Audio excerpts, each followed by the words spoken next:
बिहार में बीजेपी नेतृत्व वाले एनडीए का हिस्सा बनने में चिराग पासवान भले ही अपने चाचा पशुपति पारस पर भारी पड़ गए हों, लेकिन 2024 का लोकसभा चुनाव उनके लिए किसी अग्नि परीक्षा से कम नहीं है। बीजेपी ने चिराग पासवान की एलजेपी को 5 सीटें दी है, जहां पर उनके सामने कई चुनौती है। एक तरफ तो उनके अपने चाचा के साथियों के भीतर घात से निपटना होगा, दूसरी तरफ जेडीयू से खेला का खतरा बना हुआ है।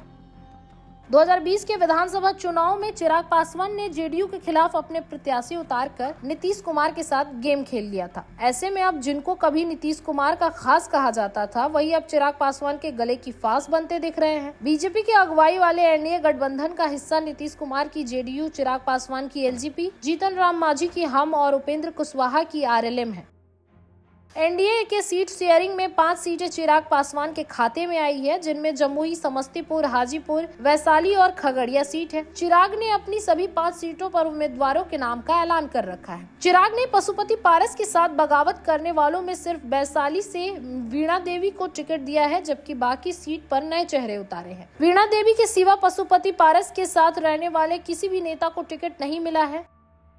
ऐसे में पशुपति पारस भले ही एनडीए के साथ रहने की बात कर रहे हैं और साइलेंट मोड में हो, लेकिन उनके साथ भीतरगात के फिराक में है। इसके अलावा जेडीयू भले ही खुलकर कुछ ना बोल रही हो, लेकिन सियासी खेला का ताना बाना बुन रही है। चिराग ने जिस तरह से 2020 में 134 प्रत्याशी उतारे थे, जिसमें ज्यादातर जेडीयू उम्मीदवार के खिलाफ लड़े। जेडीयू की सीटें कम होने के लिए नीतीश ने चिराग पर आरोप मढ़े थे। अब चिराग उनके साथ एनडीए का हिस्सा है, तो भले ही नीतीश उनके साथ वैसा दाव ना चले, लेकिन जिस तरह जेडीयू के नेता एलजेपी की सीट पर बागी रुख अपनाए हुए हैं, उससे चिराग पासवान की सियासी टेंशन बढ़ सकती है। नीतीश कैबिनेट में मंत्री व जेडीयू नेता महेश्वर हजारी के बेटे सन्नी हजारी ने कांग्रेस का दामन थाम लिया है और अब चुनावी मैदान में उतरने की फिराक में है। इसी तरह से मुन्ना शुक्ला ने जेडीयू छोड़कर आरजेडी का दामन थाम लिया है और वैशाली सीट से वो अपनी पत्नी को चुनाव लड़ाने की तैयारी में है। इसी तरह से बाकी सीटों का भी हाल है, जिसके चलते ये कयास लगाए जा रहे हैं कि नीतीश क्या 2020 का ही हिसाब अब 2024 में भी करना चाहते हैं।